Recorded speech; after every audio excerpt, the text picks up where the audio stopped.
You know, the 5.7 is a great engine to modify, especially if you're looking for that 550, 600 wheel horsepower. That's just plenty to get you in the tens. All right, guys, so welcome back. Thank you for hanging out, spending a few moments here with me.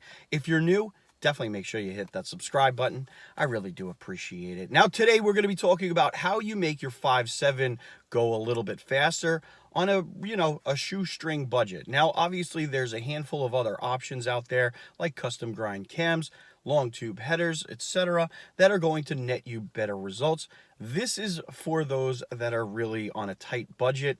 Now, the first thing that you're going to have to do, and something that we all have to kind of bite the bullet with, is actually unlocking your PCM and getting some kind of a handheld device that allows you to copy and tune your vehicle. If you have a 2015 and up, your PCM is locked, so if you try and write files onto your PCM, it's just going to deny it, and you're just going to be getting very frustrated. So look out for a package that includes either a PCM, an unlocked PCM swap, or you just outright buy an unlocked PCM. I personally prefer Diablo. I like the fact that everything is built into the tuner. It has a little display on it and everything like that, and I just find it very simple to use. That being said, whichever handheld that you choose, it's all going to work fine, okay? So now, once you have the unlocked PCM and tuning device, you can then go ahead and upgrade your exhaust manifold. And anyone with a 5.7 knows that the exhaust manifold is just complete garbage. It chokes the heck out of the performance. And this is typically where most people will choose to go with long tube headers. And the reason for this is because as you add more horsepower, it's going to net more, okay? As you add forced air, the long tubes are really going to pay off. That being said, they're extremely expensive. So really the best route to go in would be getting yourself SRT exhaust manifolds with mid pipes. And I was looking on Modern Muscle Extreme, and you see that it's very affordable. It's about $800, and they're essentially Shorty headers. You take a look at the Elephant Crate engine, the Dodge Demon, the Hellcats.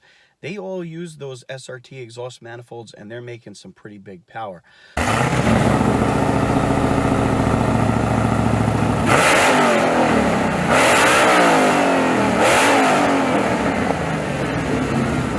So I would really settle for the SRT exhaust manifold and mid pipe, and then move on to the rear end, because as you continue adding power, you're not going to want one-wheeler peelers. So 309 limited slip is definitely the next no-brainer option. Now, it's going to cost quite a bit of money to do this. It doesn't add any horsepower, but it ensures that your accelerations and your launches are pretty consistent from run to run. So you're going to want that limited slip in the back. And I like the gearing of the 309, especially if you have the 8-speed automatic. From there, you can kind of start adding a little bit more power. Maybe take a look at a larger Hellcat throttle body, a 92 or a 95 millimeter throttle body, and there's some kind of an adapter kit that you can go and use. And this is not going to add any kind of significant horsepower. You'll notice the pickup in the torque when you're accelerating from a lower speed, okay?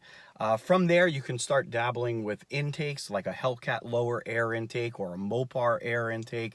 And, again, that's not going to significantly move the needle, but you'll notice some difference. From there, it's really just how much horsepower are you really looking to go. If you're really trying to aim for that Hellcat type of power, a Hellcat blower will fit right on, especially if you use the Modern Muscle Extreme adapter kit. Currently, what we're actually offering is the actual adapter plates to bolt the Hellcat Supercharger onto your 6.4 or 5.7 Eagle base cylinder heads. Okay, that's the first step, and then you're going to need the gaskets. That's also an option. The other part of the kit is the 6.4 and 5.7 front accessory drive, and what this actually does is it lets you run the Hellcat Supercharger off of the stock spacing and stock accessory drive system of a 5.7 or 6.4. I believe you could go out on eBay and get a Hellcat blower for about $2,500. I've seen some out there for $1,800. The adapter kit is, depending on the options that you go down, I believe it's about $2,500. So altogether, plus installation, you should be able to walk away with forced air for $5,000 or $6,000. And, you know, once you have those other pieces in place, you know, you should walk away with at least 600 wheel horsepower, 550 to 600 wheel horsepower. And if you upgrade to either a Hellcat cam, maybe a 392 cam, or if you really want to, you know, kind of push the envelope, get a custom grind camshaft to really just complete it all, that right there is a pretty solid build. And, you know, you put together a lot of really good pieces without paying full price on any of it. You'll still be competitive with any car that you're going to be lining up with on the road.